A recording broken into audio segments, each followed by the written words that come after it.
Good evening and welcome to our Finance Committee meeting, Tuesday, March 29th, 2022 at 5:30 p.m. We'll have a call to order beginning over here with Jim Lothridge, Diane Potter. Matt Marshall, Tony Beep, Becky Bless, administrative staff, Pat Hopkins, Superintendent. Andrea Dish, Business Manager.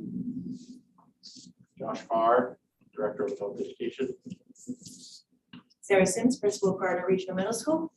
Alicia Morris, Director of Special Services. Karen Moody, Principal of Lower Richard School. Pete Stubbard, Athletic Director. Jack Gibson, High School Principal. Dave Donstein, Director of Operations. Terry McGuire, Director of Technology. excellent. Thank you all for being here tonight.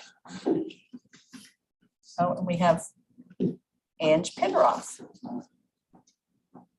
Glad you're here and thank you for the text. All right, first on the agenda is a discussion of the 2022-2023 requested budget. Pat and Andrea, I will hand it over to you. Sure, we will maybe tag team. That's awesome.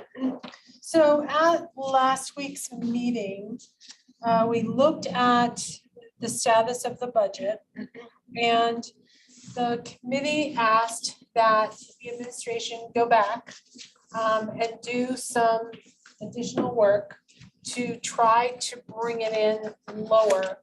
We wanted at least a single-digit increase to taxpayers. So this is what we have, and maybe Andrea, you could share the preliminary reductions. Yep. That So, sheet. so let me bring it Could up. you hand that Oh, to yes. Ange, please? She has one. I gave her mine. You have one. Thank you. Thank you. Thank you. You want me to share my screen? Sorry. Yes, please.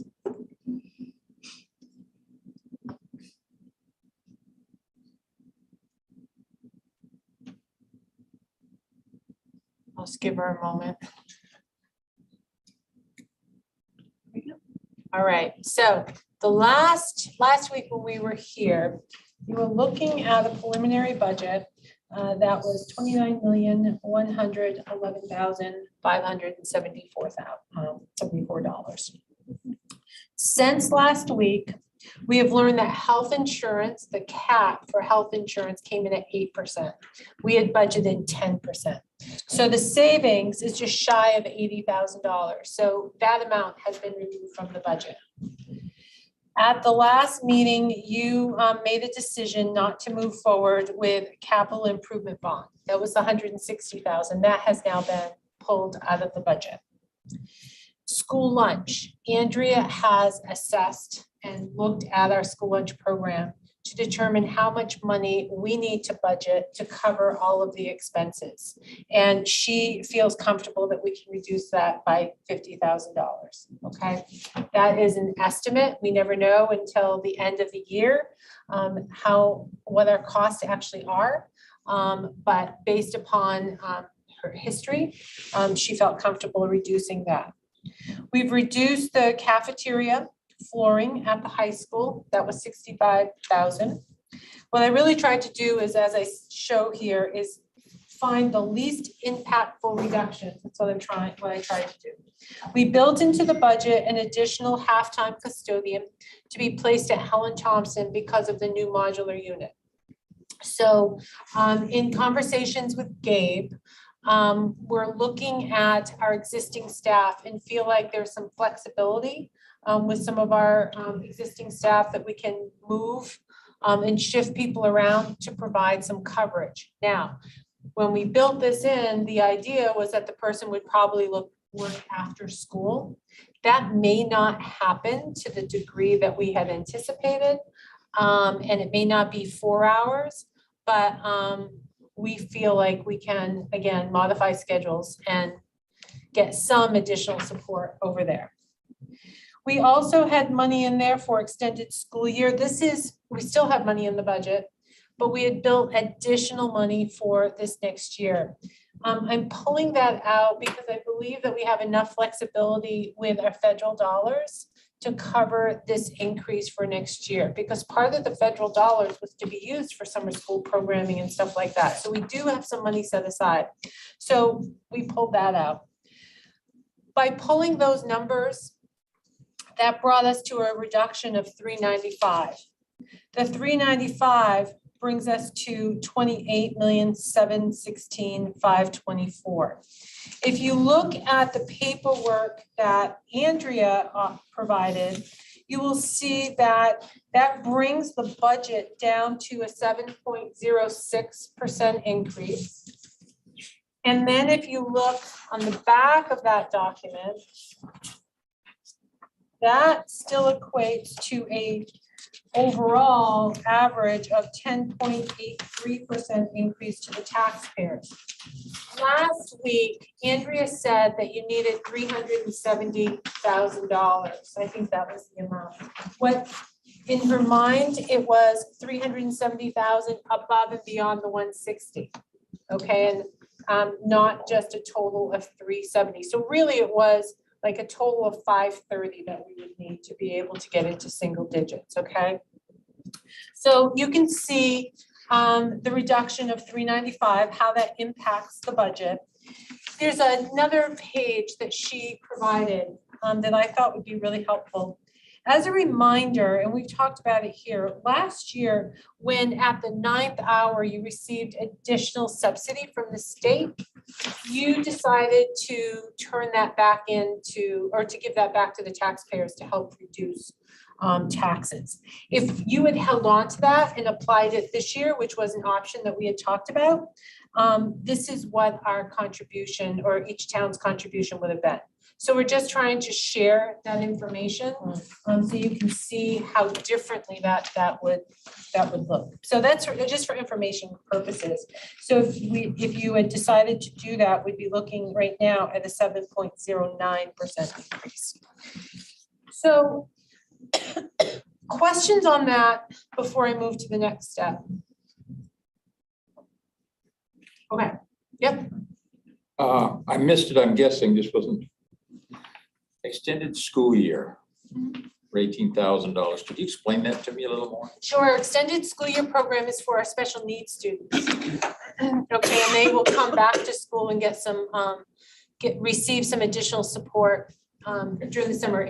If I will add, it used to be that it was just like 2 or 3 weeks at the end of June, and then it was 2 or 3 weeks prior to the start of school, and they had a big group of time off in between. And so since the pandemic hit, what we have done is we have increased the number of weeks available for those students, again, to help address the learning gap. And that's what you think you could use the some of the federal dollars Yeah. for? Okay. Okay, What about for school lunch? Is the 50,000 about food or cafeteria workers? Or? Andrea, do you want to talk about? Sure, the 50,000 is a combination of health insurance cuts to the food service. Plus, I'm looking at, so this is the first year that the state has paid for all schools, for all lunches for students. So this is a brand new funding formula for us. So I have yet to see a full year under this funding formula through the state. So as we continue to get reimbursed month by month, I get a clearer picture. I won't have the full picture until the end of the year, but in comparison to we were at this time last year, I am comfortable at this point taking that 50,000 out. Thanks. You're welcome. Any other questions? All right, so then the next directive from this committee was to dig deeper and be brutal if necessary. And this is where we are so far, okay? 1 week isn't enough time to do all of the work, but this is what we've come up with as possibilities for the time being. And as I've indicated here, that these reductions do have a greater impact than the first section. So first is the academic tutorial program. That program has been in the district for a number of years. And what it does is it provides money for the elementary schools to be able to hire a substitute. It would be a specified person, it would be the same person, that would go into the building to help release teachers so that teachers would have a little time to be able to work independently with a small group of students or an individual student. And so that's the purpose of that program, was to help give teachers a little bit more time for that independent work. We haven't really used it this year, last couple of years because of COVID. Prior to that, I think that there were mixed reviews on the effectiveness of it. So because we've had those previous discussions, I felt like here in this situation, we need to put it on the list. Last year, we added an elementary assistant principal at Helen Thompson. It's a half-time position in the budget. The other half-time is federally funded for some instructional support. If we need to really cut money, we want to minimize the impact on students, keep it out of the classroom, away from the classroom as much as possible. So we have put this on here as a possible reduction to have that position eliminated. Just a quick question. The 43,000, is that our portion of what we pay and the feds pay the rest, or is that total? That is our portion in the district budget. Then we have middle school physical education teacher. We have a vacancy right now. We have 2 teachers or 2 positions for middle school PE. We have a vacancy. So looking at the vacancy, looking at scheduling, looking at class sizes, we've determined that we can get away with just 1 teacher and still meet the national requirements for class sizes and follow those guidelines. We can still do that. There is a downside to this, so I want to be really clear. Downside is, you all know where the middle school gym is, that if we only have 1 teacher, in this particular case, it would be male. That means that we would be limited with supervision for our females and for that locker room. They're away from other classes. So if there's need for someone to go into the girls' locker room, the teacher would need to contact the office, reach out and try to find a female to go in and provide that supervision. So there is a downside to this, so I want to be really, really clear about that. So the pre-K kindergarten, that playground for $10,000. The most urgent issue with the playground over at LER is a fence that is broken, that needs to be replaced, and it needs to be popped out and moved to increase the size of the playground. Gabe has assured me that he can still do that this year. So we can get that done within our existing budget. And then the following year, look at doing like a phase 2, which would be to increase the playground, or I don't know if we try to fundraise for a portion of it or something, I don't know. But then there's the Enrollment Express e-collect forms. That is new software that we purchased to help collect information from families. It would allow families to go in and update some of their own information so that they wouldn't have to send it to the school and have the school update the information. It also allowed us to create forms. It's $9,500. It's new. It was not fully implemented. It was only partially implemented. So again, trying to find things that have the least impact on students, we're like, okay, let's reduce that. I assume this is geared towards our Title I and free and reduced lunch responses and things like that. What is this, what do we gain by this enrollment? Where is it paying for itself? Is what I want to know. It doesn't pay for itself. It does not. What it does is it provides convenience for families, so that families are able to go into Power School, they're able to update their information versus us sending out paperwork. So I guess the savings could be the amount of paper that we have to distribute to families in a packet at the beginning of the school year, because families can actually go in and update the information versus us providing them a document. Then if it's on paper, they have to return that document to us. Then our administrative assistants have to input that data. So I guess it's a savings of their time, right? But Did we implement that for this school year? Was it at the beginning, was it Yes. available? How successful was it? I would turn to Terry McGuire. She's better able to answer that question. So the first place that we did it was the middle school. Okay. And the one thing that the administrative assistant did not like about it was that you really had to be checking when somebody entered information, because when you push a button, that information comes in and replaces what is in Power School. She didn't like how widespread it was. And so the plan was we were going to tighten it up. And so really the high school and the middle school are the ones that really implemented it most. The elementary schools, we did not implement it because we wanted to go a couple schools at a time. Did you feel it was successful? Marginally. Okay. Thank you. It would have taken more time. Is there another program like it? Not really, not one that feeds into Power School. Gotcha, that's okay. Are we on a contract for this particular software? No, okay. Then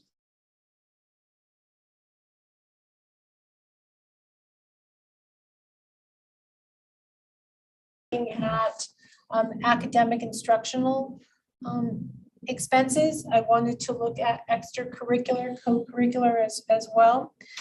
So Nate spent a lot of time really pulling together all of the costs associated with all of the high school athletic programs. And he spoke to the coach regarding baseball uniforms and feels pretty comfortable that that position can be, or that expense can be removed. Looking at JV ice hockey, that some of the hockey programs are decreasing. There really is not the need for the JV team. I would kind of, once I go through this, I will have Nate kind of fill in. Looking at the numbers, JV golf that we would put on here, and looking at freshmen, girls and boys basketball, that we would still have JV basketball is the only teams that still have a freshman team. Everything else is just JV and varsity at this point. So Nate, anything that you can add to that? No, we just took a look at the numbers first to see what the essentially the low-lying fruit was. Hockey was, our hockey program is one of a couple that I know of in our area that are still just a standalone hockey team. Most of the schools are co-ops, which means they join with other schools to form a team, because numbers are dwindling around the state. So hockey was, a relatively easy one. Freshman boys and girls basketball, we didn't have a girls freshman team last year due to numbers, and our numbers have been relatively low in freshman boys and girls basketball, so that was the second choice. And then JV golf is similar as far as numbers go. You could certainly put, it's a co-ed sport, so we have boys and girls playing golf, so it'd be relatively easy to just form it into one team. On the JV boys hockey, would they be eligible to play on the varsity team? Oh, If yes. they could Yes. play up to the varsity. So there is a place, if they're good enough, they, and especially if we're running a short. Well, the assumption is that we wouldn't have any cuts at all. Okay. Our numbers, obviously, we don't have a feeder program at the middle school, so we can only go with, what they Right. play for bantams or local hockey. But from everybody I've talked to, we don't have big numbers coming up. And the freshmen also would be eligible to play JV then? Correct. And Depending upon the size of the freshman class coming in and what they have for returners, there may be cuts, there may not be cuts. There's going to have to be some adjustments made by the coaches on how many they keep on their JV and varsity roster. we'll maintain our varsity golf team then. I assume it's co-ed. It is co-ed, yes. It is co-ed, so there's there's room there to add somebody that wants to play. Okay, thank you. So with all of those preliminary ideas and suggestions, that adds another $172,000 that could potentially be reduced. If the board were to support these reductions, that brings the grand total on this sheet to 567,000 and change. Andrea provided you with another spreadsheet so that you could see if you accepted all of these ideas, what that would do. That would bring your total budget down to 28,544,000 and some change, which is a 6.41% increase to the budget. That also, what that does to the taxpayers is that gets you to a 9.15% increase to taxpayers. Which definitely it's single digits, and it's still a bit higher. And at the beginning here, I said that this is preliminary. We still have more conversations to engage in. So administrators, we really want to spend a little more time talking about like software licenses, looking at our transitions program. Depending how deep the board wants to go, we've had other preliminary conversations about additional athletic teams. So special ed, we're looking at special ed next as well. And next Friday on the 8th, we're supposed to know exactly what our health insurance rate is. So right now, 8% is the max. We could be assessed the max, or we could be assessed a lower number. If it's lower, then every percent is just under $40,000. Yeah, I like the numbers all except for one. And I'm really concerned about that. That's the halftime assistant principal at Helen Thompson. That particular one, we have placed an awful lot of responsibility over there by moving much of our special ed in that direction. And that was the driving force, but behind adding that assistant principal there, this extra time, because it's needed. I would like to try to find more money elsewhere.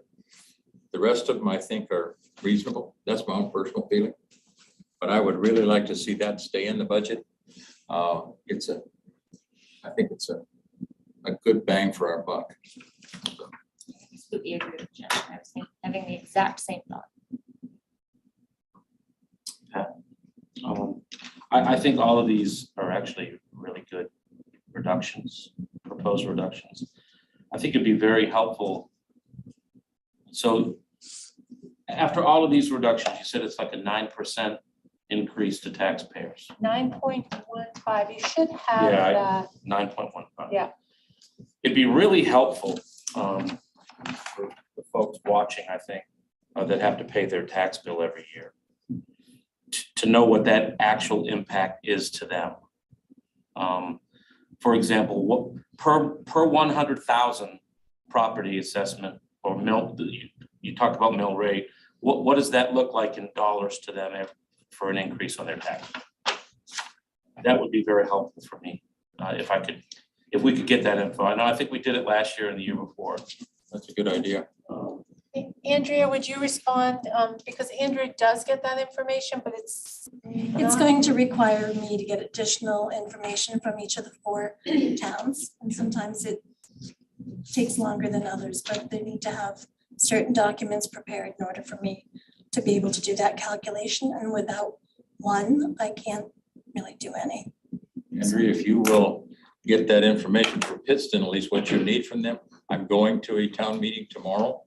I'll be happy to hand it right to them and ask for it. And I'm not ashamed to stand there and wait for it. So, for me, the reason I point that out is because, like a lot of other people, interest rates are starting to increase. And I just recently began the process of refinancing my house. Now, I'll save $500 or $600 on my mortgage, but if this particular budget is gonna bang me for another couple $100 on my tax bill, it's hard to swallow. And I'm just one guy, right? So those numbers would be very helpful.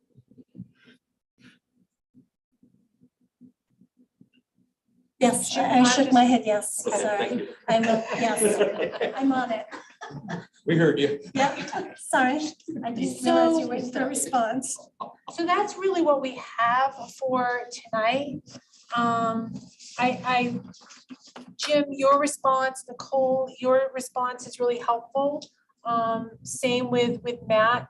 We need to know how you're feeling about the information that we're putting out here. And whether we're heading in the right direction or not. I think I mentioned before at the last meeting, Mr. Kempton is working really hard at this point to try to finalize schedules for next year.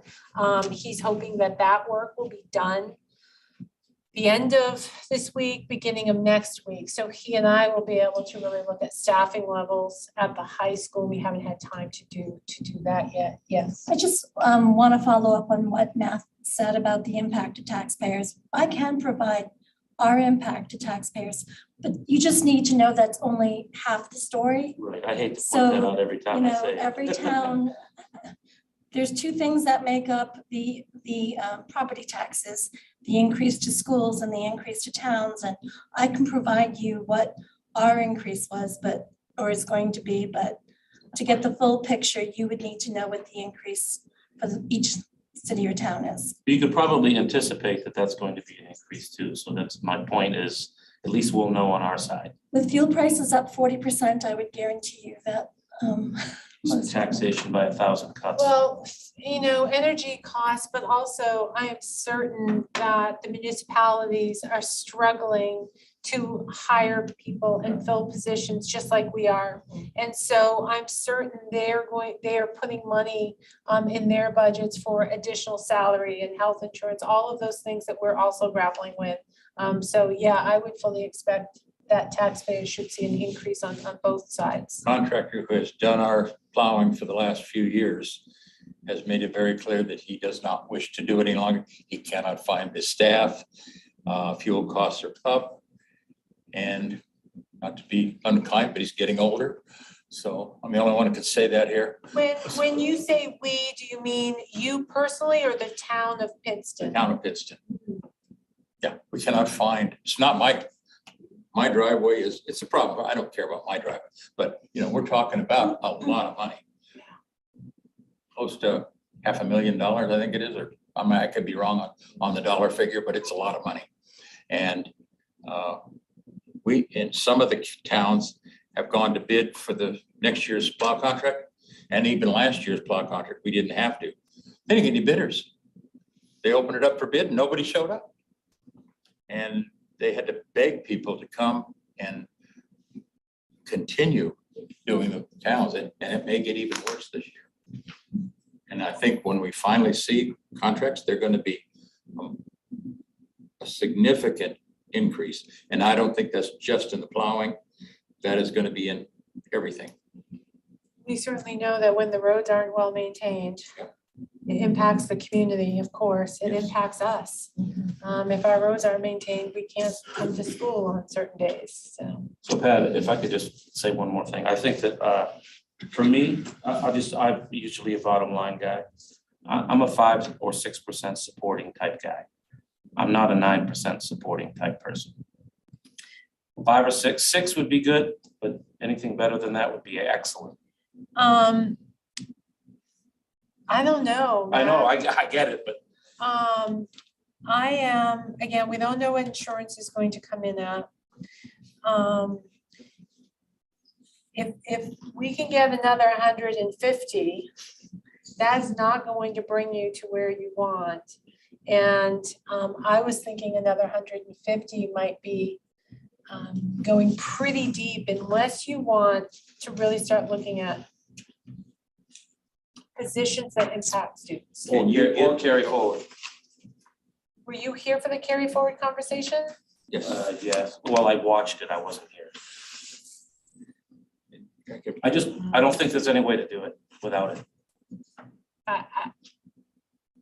But that's the board's decision. I would caution you against that because you're only going to set yourself up, I think, to an even bigger cliff in the future. The problem that we run into every year is that there's never typically, maybe last year if it was, but correct me if I'm wrong, it's usually a 2% increase every year. It climbs every single year. It never goes down. It's always, and once that's done, you never can go backwards. So when you're talking a 9% this year, potentially, and what's next year gonna look like? Yeah, I The mean, money's gone, people are spending it. I mean, it's hard to say, but Andrea has a document that she has created over the last 25 years or something that shows exactly what the budget increase was, the revenue from the state, the impact to taxpayers, and there have absolutely been years where it's gone down for whatever reason, or the impact to taxpayers has decreased. It has gone up and down over the course of the years. So Andrea, when you're ready, I mean, she certainly can produce that. I think that's a helpful talking point as well for you. And I think it should be also noted, sorry, Ange, had we not reduced the impact to taxpayers by 358,000, the second budget with the extended cuts that she presented would be an increase of only 5.46. that was helpful last year to taxpayers in the middle of a pandemic. But not I think everybody, we absolutely made the right decision. last year. absolutely, but not everybody returned their revenue sharing back to the towns or the cities. I mean, back to the taxpayers. So our bottom line is going to be our bottom line. If you look at those two things that I provided, what is being sent is the same amount. The only thing that changes is the percentage. So regardless of whether or not we had given it back, had we not given it back, we would have been sending the same amount to taxpayers this year, but it would have only been a 5.46% as opposed to a 9.15. I guess that's what I'm trying to say. So we just dug a deeper hole, and you're right, it was the right thing to do, and I'm not second guessing, but the number is the same. So if we were to take 358 out and carry forward, we'd be at 5 right now.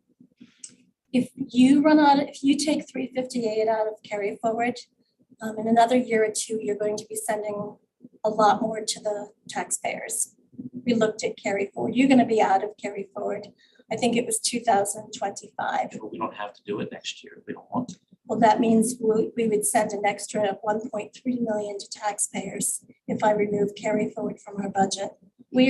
As our budgets get tighter and tighter, our increase to carry over is decreasing.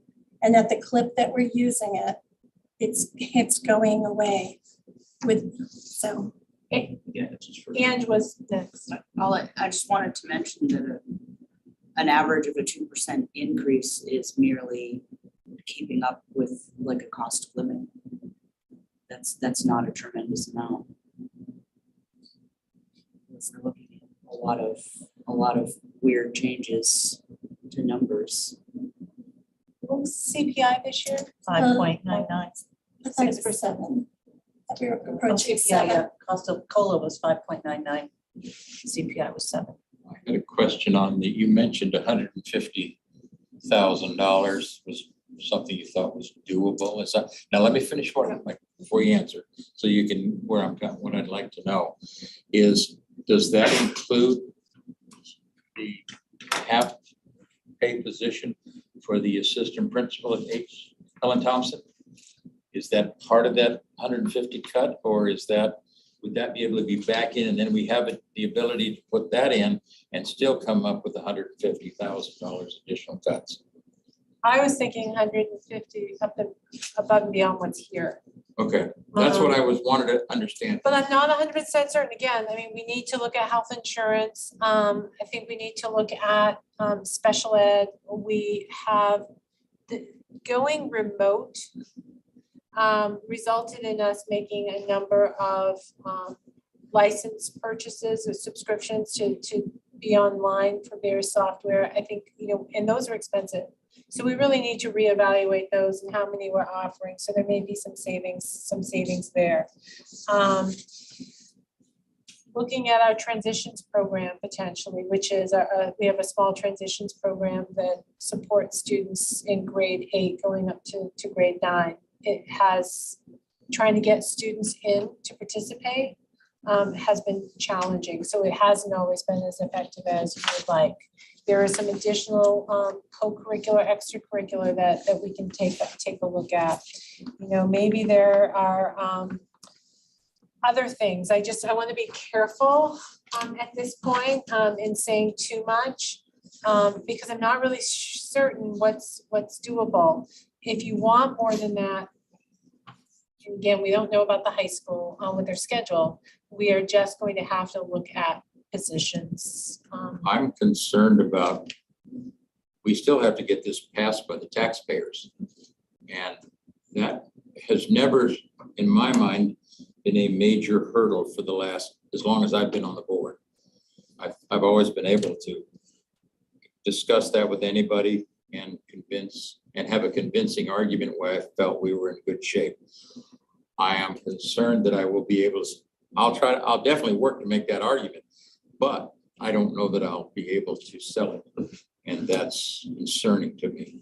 And if we don't get this passed and it comes back in our laps, then we're going to have to get really serious really fast because the world will have turned on us.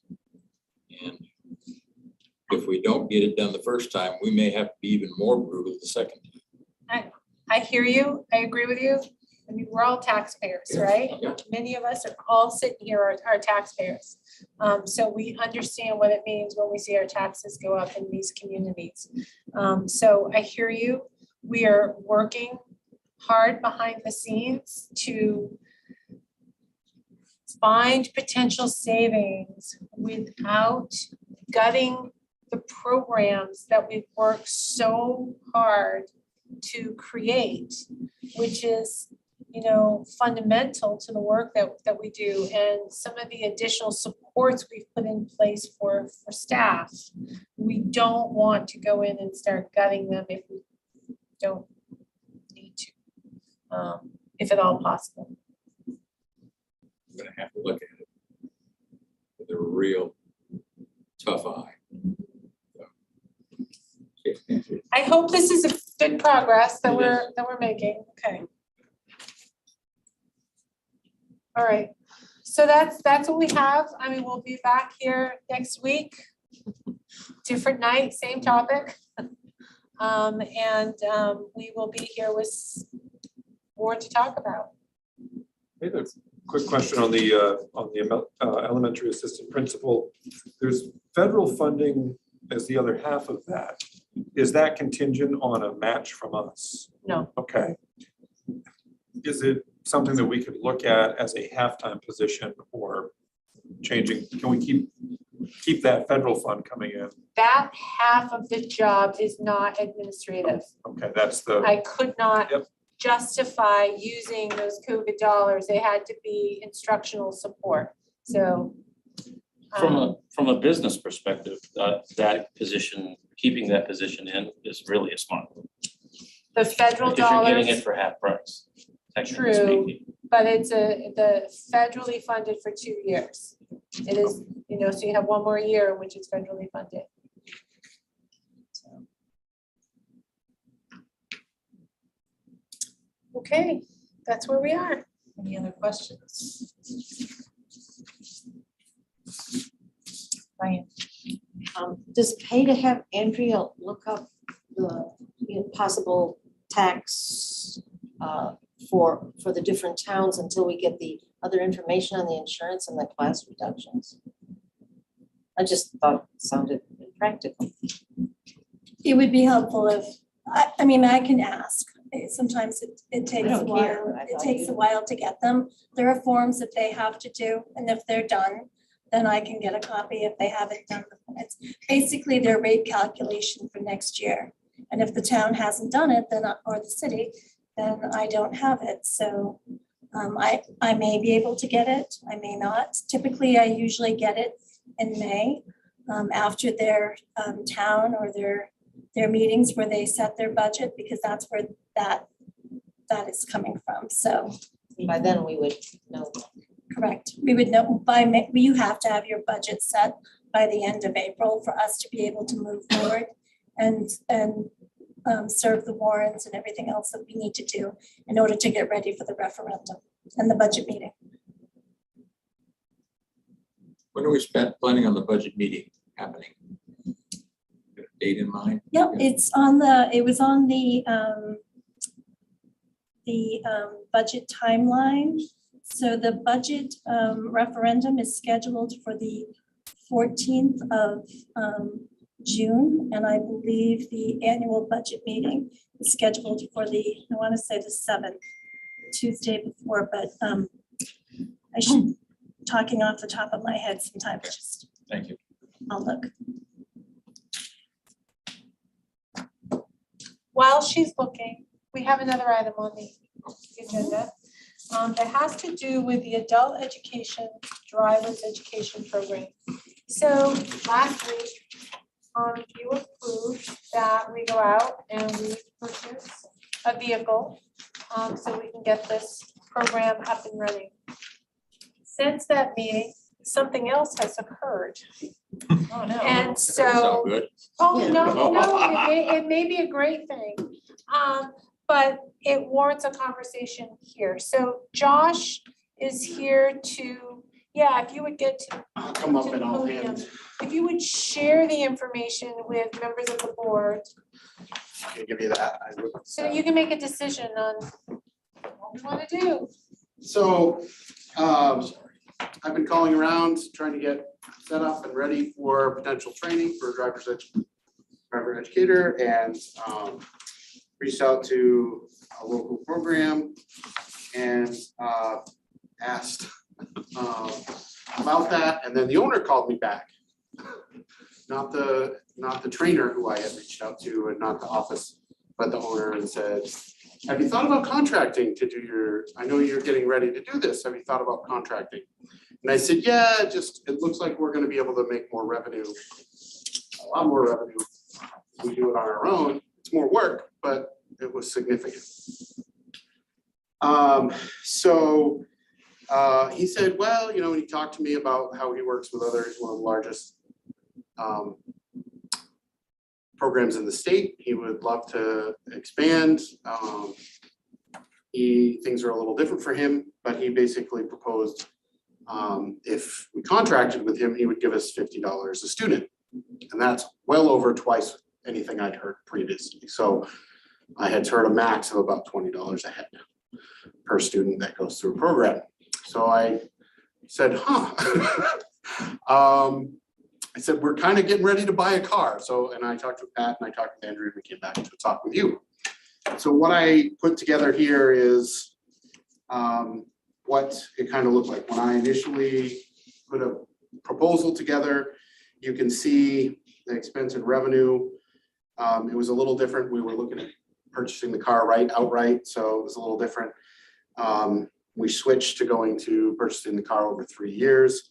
So you have the initial projected budget, what we would probably bring in over 5 years, running the program ourselves. The actual budget that we just kind of wrapped up and got more specific with, pretty close, but we did increase to 25 students over 4 sessions. The first one we had anticipated about 22 over 4 sessions. And then based on the conversations that I did call back and speak with the owner and talk to what he was looking at, you have 100 students if we went through to 150. He thinks we could be around the 150 mark based on the estimate we had, which was 100 students. You can see that there is no expense, and that would be $5,000 a year of revenue. That's the plus or minus column on the sheet here. At the top end, at 150 would be $7,500 a year. And then you can see the 5-year cumulative for no work. on our end.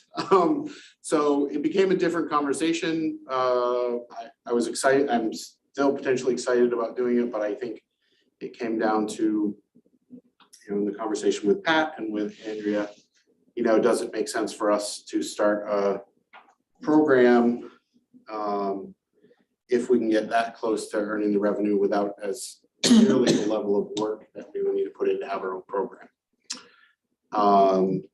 And then you throw in the fact we could do the contracting for a year. We could say, let's make an agreement for the next year, see how it goes, see what the revenue rolls out, and we could say next year, no, we want to run our own. It doesn't change, and it gives us a chance to see if that actually plays out close to that. So, but we'd already started down this path, and I had not heard of $50 a head. So we're here back to you, kind of saying, what do you think?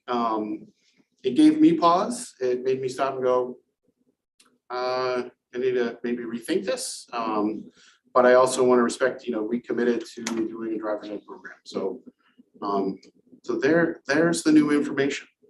Yeah. Do you know what the difference in cost per student would be? So we had anticipated about $560 per student, and that is really close to what the other is. $550 is this person. Now, given fuel costs, there's some consideration. He said that may have to go up to closer to $600 per student. But we might be facing the very same issue. So we're pretty close in price. So I actually kind of like the idea of, getting money and revenue for really not doing much other than monitoring the contract and make sure the quality of service is there. Yeah.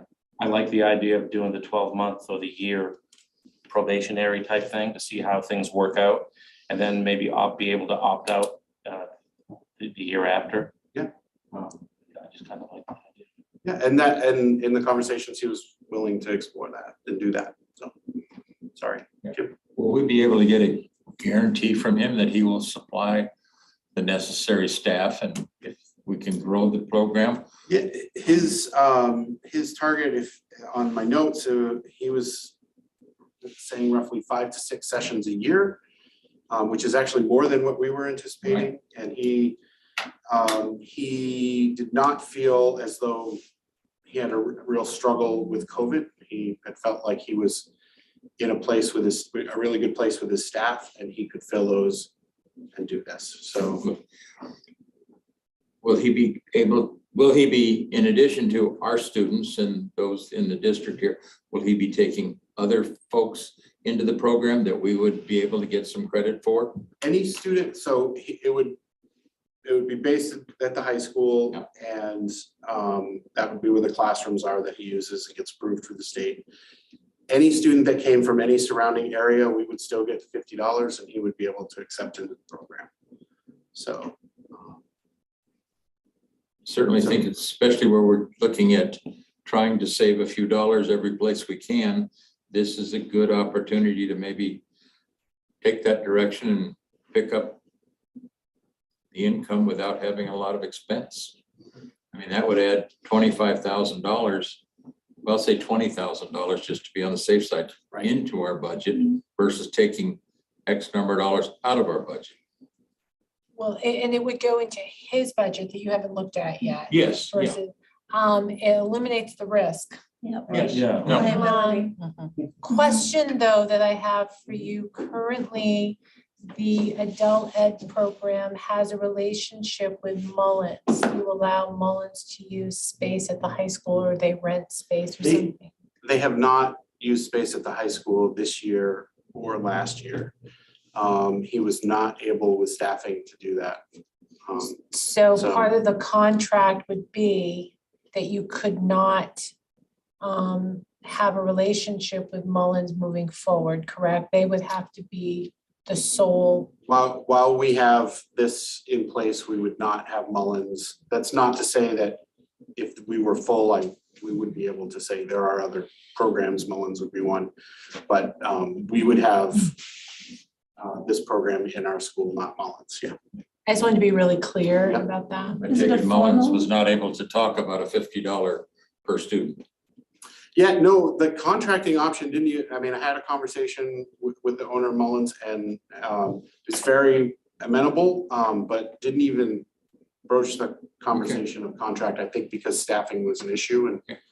Very good. So, Josh, is it a formal non-compete with Mullins? it's not, there Like was, in the he, contract? in talking with the owner, he said, I'm happy to do an agreement. Yep. A written agreement. He said, I have, the other school that he does the $50 hit, he said, I do not have a written agreement with them, but I send them the roster. Every time we enroll a class, we send it to the school. We like to send it to the high school in case they can use their study hall to go driving. So that they know who's signed up for that. It's not just somebody saying, hey, I want to go. He said, I don't have an agreement, but other than a verbal agreement. But he said he was more than happy to do agreement, and he did not say that we had to have it writing. We couldn't have another. I mean, yeah, he didn't say we. If he's coming to the table to offer us a program, we shouldn't be doing a backdoor deal with somebody else. Right. That's not ethical. Right. So Yes. I think this is a good opportunity myself, and I'm in favor of it. I don't want to see anybody lose out, but if this gentleman, this company is stepping up to the plate, we need to support this company, and I think it's a good idea. I'm all for going ahead with it. I mean, literally, you approved the car. I got this call. I was like, I was so excited. I'm like, I already. Have you spoken with any other schools that use this contractor to find out whether they feel Yes. satisfied? Yes, so they have this person has a really good relationship. Actually, they provide the training for other schools. And so they have a good relationship with Mary Meeting Adult Ed because they provide training to all their drivers, because Mary Meeting is multi-district. And so even though they're competing in some sense, they have a really good relationship. And Don at Mary Meeting would say positive things about it. They operate out of Lewiston. You're probably familiar with the school. They're the largest in Maine. It's Troy's driving school. And they have generally good feedback. Obviously, it's going to come down to the teacher in a lot of cases, but the folks that I've talked to have had good relationships in the program. So. Ross, it would come down to the teacher too, so. Right, it's gonna come down to who the Gonna teacher come down, is. yeah. Oh, Tony, I'm I- sorry. No, that's all right. I just had is this a too good to be true situation? He's like, leagues above, and it sounds like good references, but. Yeah, he has this agreement with Freeport, and I haven't talked to the person. I wasn't able to speak with them before tonight for Freeport. So with the $50 head, that's where it's the other program that has that. He offered that to me. He said, this is what we do in Freeport, we do it here. It's happening in other places, yeah, it works. It's only 12 months. Yeah, true, So- yeah. It's a year. There we go. There's not a lot of risk. And there's nothing now. Right, we got nothing right now. So, I mean, that's what, yeah. What's your personal feeling about it? You want to go ahead?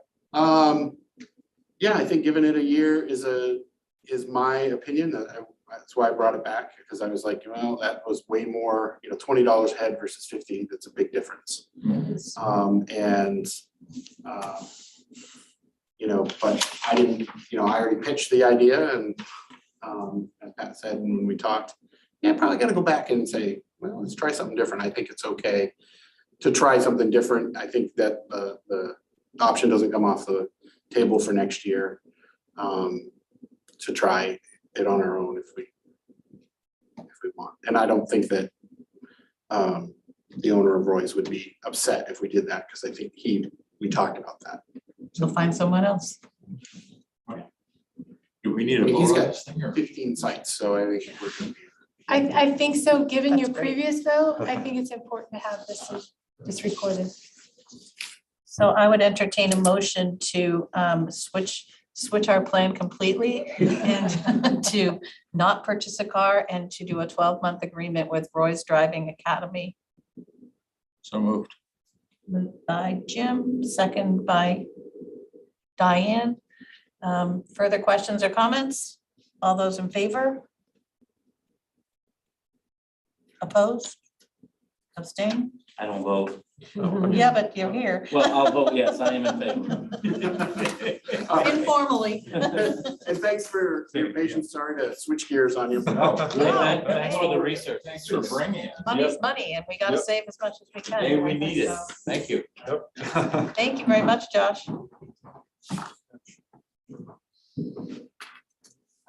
Yeah, that's what we have. Future agenda items, budget.